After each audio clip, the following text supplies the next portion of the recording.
The window above the kitchen sink faced north. I know that because in the early weeks, before the nausea made standing over dishes close to unbearable, I used to do the breakfast washing up in the dark and watch the sky above the tree line for the first pale shift of color that meant the night was ending. Not because I was eager for the day, because the day meant Nathan would leave for the barn. And for a few hours, the house would belong to nothing but the sound of my own breathing. I was 23 years old. I was 8 weeks pregnant with my first child, and I had already begun counting the hours between. My name is Clara. I grew up in a conservative Brethren assembly in rural Manitoba, about 40 minutes outside a small town that most people outside the province have never had reason to find on a map. We were not the kind of community that made the news. We were the kind that kept to ourselves so thoroughly that the outside world found nothing to report. I left 7 years ago, and for a long time I did not speak about what that departure cost me, or what I left behind in the leaving, or what I carried out with me that I had not chosen to carry. I speak about it now because silence, I have learned, does not protect the people it appears to protect. If you are someone who grew up in a closed community, a faith community, a place where the rules were deeper than any rule book, I hope something in what I say finds you.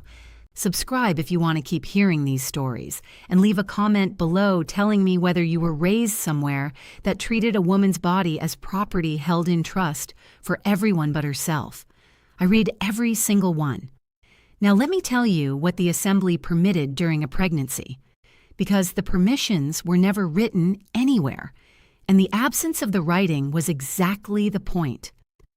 In the outside world, as I have come to understand it, pregnancy arrives with a kind of cultural softening. People ask how you are feeling and mean it. Partners are encouraged toward gentleness.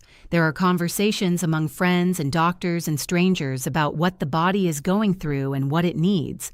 A woman becomes, for a season, someone whose comfort is considered. In the community where I was raised, pregnancy meant something different. It meant you had confirmed your purpose. The elder who led our assembly had a particular way of framing it that I heard so many times it stopped sounding like a sermon and started sounding like gravity. A wife's body, he said, belongs first to God and then to her husband, and a child is the visible proof of that covenant rightly kept. Pregnancy was not a condition that changed the arrangement. It was a confirmation that the arrangement was functioning as designed. You kept cooking. You kept cleaning. You kept being a wife in every sense the fellowship required. The child growing inside you was not a reason to rest. It was a reason to be grateful. I married Nathan when I was 21. He was 27. He had come to our assembly from a community 2 provinces over, which gave him a slight air of distance that I had mistaken at the time for depth. He was a quiet man, deliberate. He ran a dairy operation of modest size with the kind of methodical efficiency that the older men in our community spoke well of.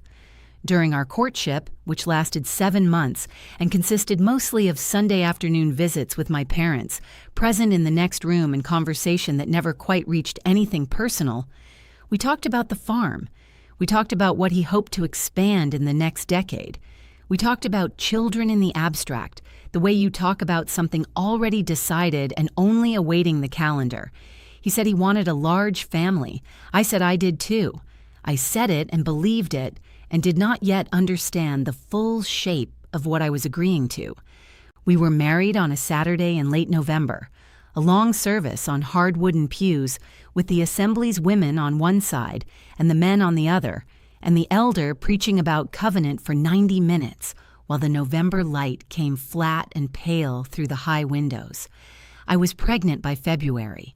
I want to be careful here, because I have spent several years now in therapy learning to name things with accuracy, and accuracy matters to me more than almost anything else. Nathan was not a violent man. I need to say that plainly before I say anything else, because what I am describing does not look like what most people picture when they hear the word harm. He never struck me. He never raised his voice in a way that changed the temperature of a room. What he did was quieter than any of that, and in some ways much harder to name, because the community had already named it. They called it headship. They called it the natural order of marriage. They called it what a husband is rightly owed. In our assembly, a wife's submission to her husband was not a preference or a tradition that had softened over generations. It was doctrine, and doctrine was not debated. It was not written in a list you could point to and say, "Look, here is where it says this. Here is the line." It lived in the air of every room where women gathered. It lived in the way the older women looked at you when you said you were tired, a look that was not without sympathy but was absolutely without surprise. It lived in what no one said when you sat at the quilting frame with your hands not quite steady and the texture of a bad night visible in your face. A wife does not refuse her husband. That is the sentence no one in our fellowship ever said out loud, because it did not need to be said out loud. Every girl in the assembly had absorbed it before she was 12. You absorbed it from your mother without her ever having to say it directly. You absorbed it from the shape of the sermons, from what the sermons circled around and never quite addressed. You absorbed it from the way the subject was never raised for examination, because silence in the fellowship means settled. Silence means not a question. Silence means this does not require discussion because it is simply what is. I was 8 weeks pregnant when I first reached for a word I would not find for years. Not until I was sitting in a small office in Winnipeg across from a woman who would ask me the questions no one in my life had ever thought to ask. The word was coercion. I did not have it then. What I had instead was the understanding that this was what faithfulness looked like, that questioning it was the same as questioning God, that a faithful wife endured, and endurance was not suffering, it was obedience, which was considered a form of love. I had a friend I will call Miriam. She had been married 2 years before me and had her first child at 20 and her second 15 months after that. We were close in the way women in small communities become close when there are few people outside the faith to speak to, and a great deal of work that is easier done in company. One morning in my 3rd month, we were cutting up a bushel of cabbage on her back porch, and I told her that I was tired in a way I could not explain. Not only the nausea, though the nausea was relentless and constant and had not let up since the 6th week, something that lived deeper than the nausea, something that had settled in behind my eyes and did not lift. She was quiet for a moment. Then she said, without looking at me, that it got better around the 5th month for most women. I said I was not sure the tiredness was all of it. She looked at me then. She held the look for exactly 1 breath. Then she looked back at her cabbage and said that you find a way to stop thinking about it so much, that the not thinking is what gets you through. And then she did not say anything else. And I did not press her, because I had understood. She was not telling me it would improve. She was telling me that she knew exactly what I was carrying and had found a way to put it down inside herself by not looking at it directly. That this was what I had to look forward to. That the numbness, when it arrived, was not a failure of feeling. It was the destination. That was the most honest conversation any woman in my community had with me during those 8 months. 20 seconds on a back porch, her hands still working the whole time, and even then it had not been in words. Not quite. The 3rd month brought no relief. I had heard what Miriam said. I had tried to find inside myself the place where the not thinking lived, but my body was changing in ways that made everything feel more exposed rather than less. My sense of smell had sharpened past usefulness, so that ordinary things, the barn coat hung by the door, the coffee boiling too long on the stove, the kerosene in the lamp before it caught, turned my stomach before I had any warning.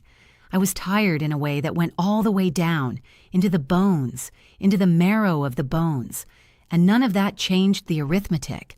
I was building another person, cell by cell. I was running a household, and I was required every night to be available in the way a wife was required to be available. The numbers of what was being asked never came out even. They had never come out even, and I had no language for that. I had only the exhaustion and the window and the counting. I went to my mother once. This was not something women in our fellowship did easily. You went to your mother with a sick child or a crisis that had a recognized name. You did not go to your mother with a marriage. But I went. I told her, in the careful words I had at the time, words that were not precise but were as honest as I knew how to be, that I was struggling, that I was not sleeping, that there were nights I spent the dark hours watching for the sky to change and counting the time until morning, and that the counting was the only thing keeping me from a feeling I could not name. She was darning a sock while I spoke, one of my father's, and her hands did not slow. When I finished, she was quiet for a moment, and then she said that Nathan was a good man. She said I had a warm house and enough food and a husband who was faithful and present and did not drink. She said that I was tired because carrying a life was hard and holy work, and that if I asked God with a humble heart, the strength would come to me in the measure I needed. Then she folded the finished sock and asked whether I needed her recipe for the apple butter again, because she thought she might have given me the wrong proportions last fall. That was the end of the conversation. I drove home with my hands on the wheel and the flat winter fields going brown and pale on either side of the road, and I thought about what it meant that there was nowhere else to go. My mother was not a cold woman. She was the warmest person I knew in most of the ways that the word warmth covers. But the marriage was a wall she could not see past or would not. Even now, years later, I am not entirely certain which. The 5th month was the one that came closest to breaking me open. I was visibly showing by then, and there were soft congratulations after the assembly meetings, hands on my arm, questions about whether I was hoping for a boy or a girl. I would smile and say I hoped for a healthy child, and that was the whole truth. I loved what was growing inside me with a fierceness that sometimes frightened me in the night. But I was also doing an arithmetic I do not think Nathan was doing, or perhaps had been formed in such a way that he did not know to do. The arithmetic of what a body can sustain when it is building another person and also running a household, and also every night being required to be available. The numbers did not add up. They had never added up. I had no language for that imbalance. I had only the exhaustion and the bedroom window and the counting. I tried to tell him once. Not as confrontation, because confrontation had never been offered to me as something available, as a tool a woman in my position was permitted to reach for. I tried to tell him gently, the way you mention a fence post that is starting to lean before it falls and takes the rail with it. I told him I was very tired. I told him the baby's weight was sitting heavy and that I had not slept well in weeks and that I felt as though I was running on a reserve that was getting very thin. He looked at me with something that I need to be exact about, because inexactness here would be its own kind of unfairness. It was not cruelty. What I saw in his face was not cruelty. It was the blankness of a man whose framework for marriage did not include this particular variable. His wife's physical limits were not a column in the ledger he had been handed. He had been given an understanding of what a husband provides and what a wife yields, and he had been given it so completely, for so long, beginning so early, that my exhaustion registered somewhere outside the edges of what he had been formed to see as requiring a response. He said he understood. He said I should try to rest more during the afternoons when I had the chance. Then the night continued the way the night had been continuing. There was a woman in our assembly I will call Edith. She was in her late 60s when I was carrying my first, and she had been in the fellowship her entire life. She had raised 6 children and buried one, and worked alongside her husband for 4 decades on a farm that everyone in the district spoke of with respect. She had a quiet authority that did not need to announce itself, the kind that accumulates over a long life of difficult work done without complaint. One afternoon in my 6th month, she came to help me put up the last of the season's green beans, and we worked side by side for several hours while she talked about her grandchildren and the cold front moving in and whether the new elder's wife was settling in all right. Easy talk. The kind that runs underneath the real conversation, the way a current runs under the surface of a river in winter. Invisible, but present and moving. At some point, without looking at me, she said that the later months were the hardest on a woman's body. I said yes, they were. She said that some women she had known over the years found it useful to move into the spare room in the last weeks for the sake of sleep, because of the size of the belly and the way it made the shared bed difficult for everyone. I kept my hands moving over the jars. I did not look at her. She said that her own sister had done this with her 3rd and 4th children.